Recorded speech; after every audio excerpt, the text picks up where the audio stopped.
So, again, today I don't have a clear topic of what I would like to talk about. So let's just wing it and see see what I come up with again this time.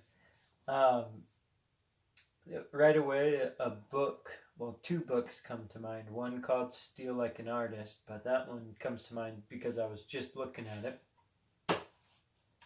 I was reading it the other day, and it's sitting right there. But there's another book called Big Magic, and it's written by a lady named Elizabeth Gilbert. She wrote a book called Eat, Pray, Love that everybody knows about, and but this book is called Big Magic, and it's about kind of a self-development, self-discovery book. It's a great book. So she's a writer, but a lot of things, so she's a creative person, so a lot of things she talks about work great for art. And so I'm an artist, and I'm sure they work for business too. Well, I sure use them. But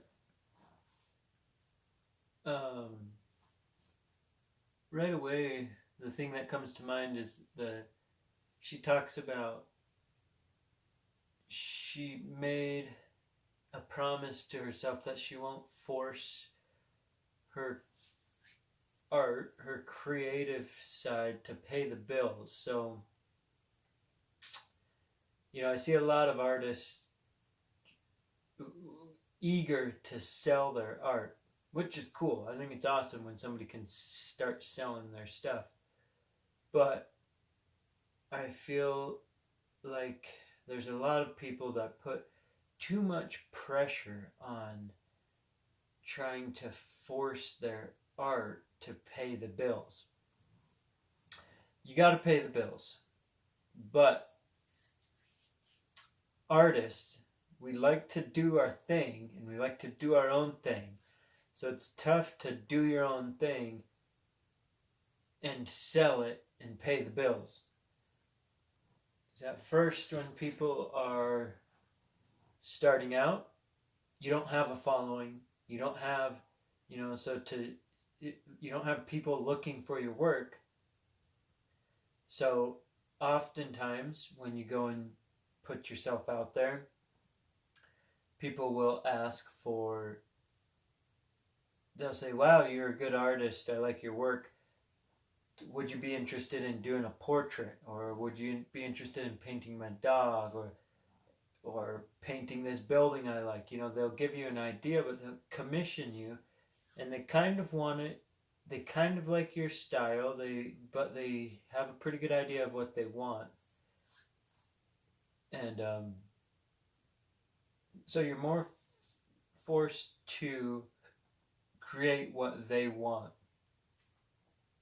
I don't know, which it's a good topic to talk about and go into depth with people that have experienced that kind of a thing. So at first, when you're starting out as an artist, if you dive in to sell your work too quickly, I think you will find you lose your creative edge, and you start to make things that will sell, because you need to make things that will sell because you need the cash. So you start, rather than finding your own style and creating in your own way, you start to look at what people are buying and asking for, and you start to make just that, which there's nothing wrong with that. That's a good skill to have, to meet what they are asking for and what they want.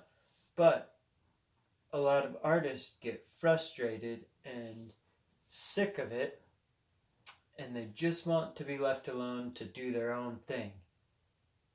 So I am very much, I don't try very hard to sell my stuff right now. I'm just making things.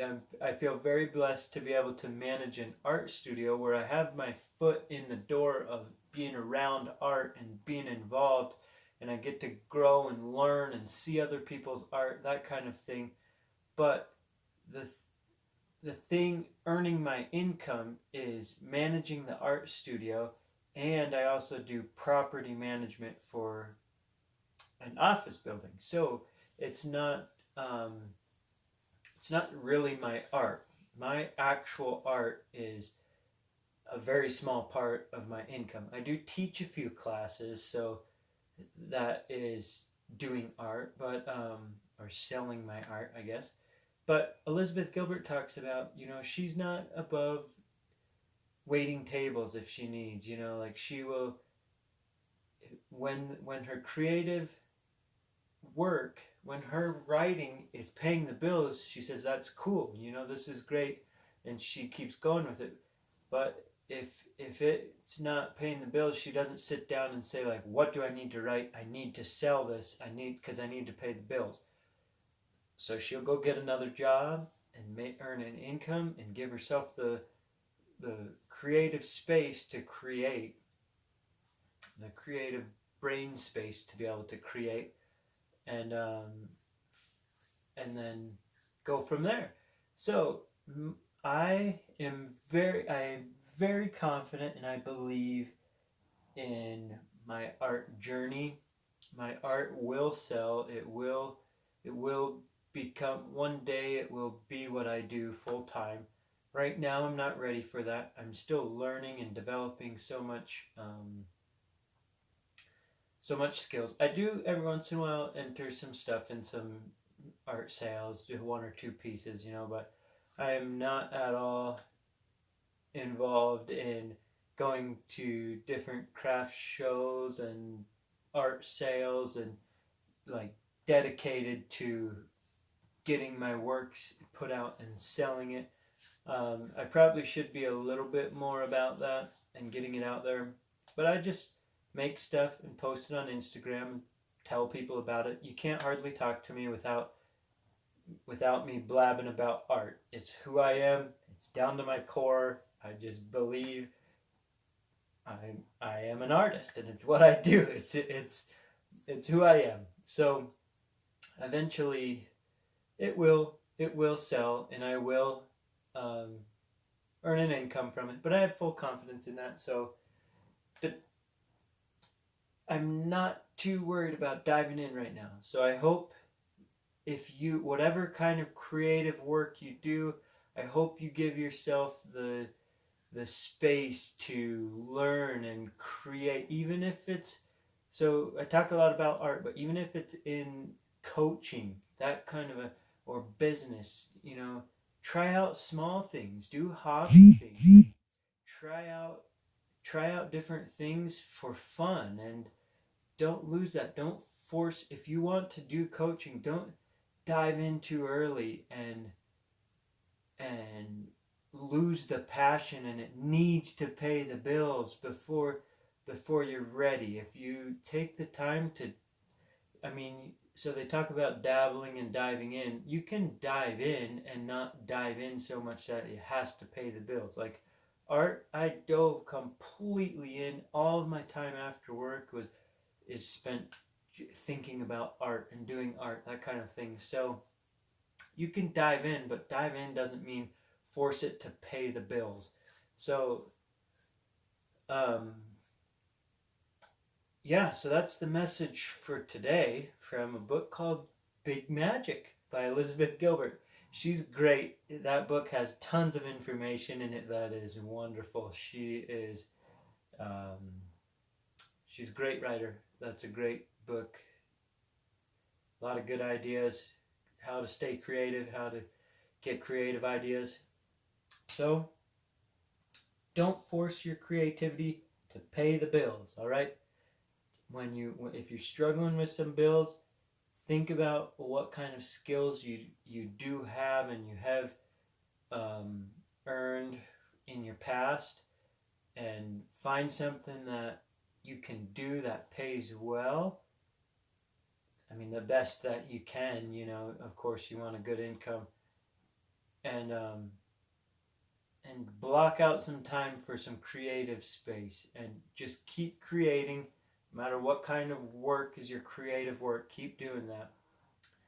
And let things happen. If it starts to pay the bills, chase it and let it pay the bills for you. But don't be afraid to try new things. And you'll learn. If you go and wait tables, that experience will very much influence your creative work. You'll meet people, you'll learn stuff at that job that you'll be able to put into your creative work. You know, it's all part of your story and your journey, all right? So when we talk about living the dream, you are living the dream. This is just where you're at in your dream right now, all right? So I hope that is a little bit of an inspiring and uplifting message. It's kind of not clear and wild and all over the place, a little bit of rambling, but that's what I do. I'm good at rambling, all right? All right, so have a wonderful afternoon, evening, morning, whenever you're watching this. All right, thanks, you guys.